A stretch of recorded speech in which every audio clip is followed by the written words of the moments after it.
Hello, this is the second of several recordings dealing with problem management. You will see a lot more information on problem management in the SDLG SharePoint site and the SCSM documentation.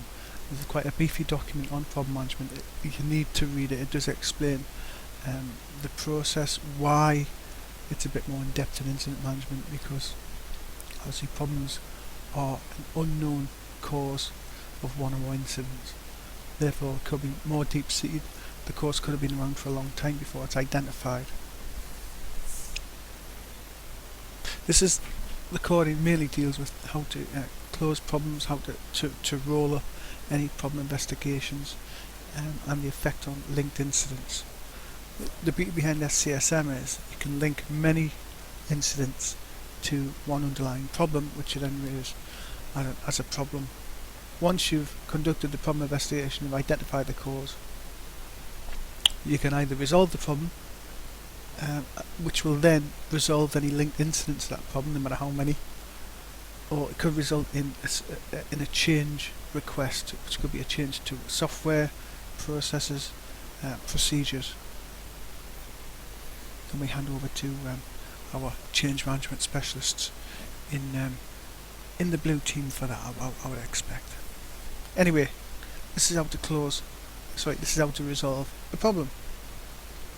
So as you can see, this is my active work items on the test server. I'll open up test problem PD1. And as you go through, you'll see as we conducted a problem investigation, we've linked up all these different devices. Although the view there isn't very good. Let's say we had a switch that was out that affected several devices in Centuria, so I'll search for the devices that we knew were affected.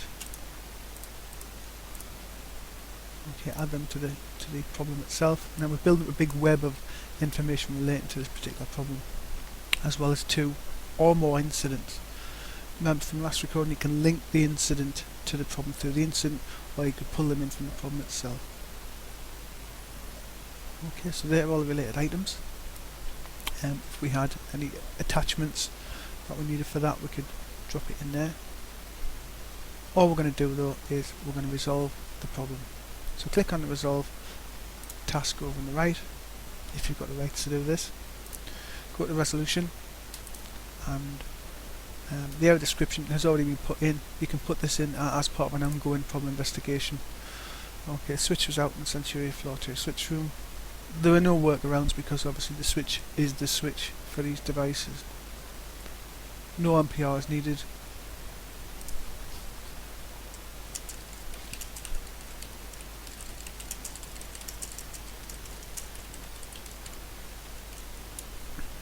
There you go.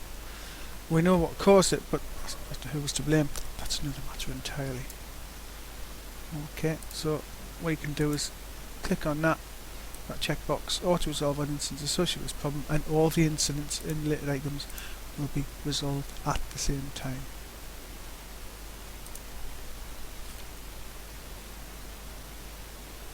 So that's it. We've done the problem investigation as detailed in further documentation.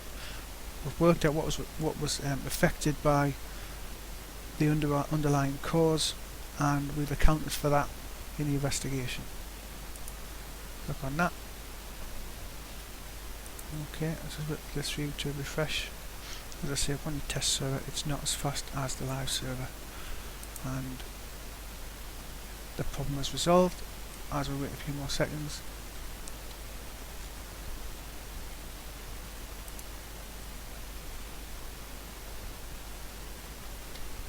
and there we are, done.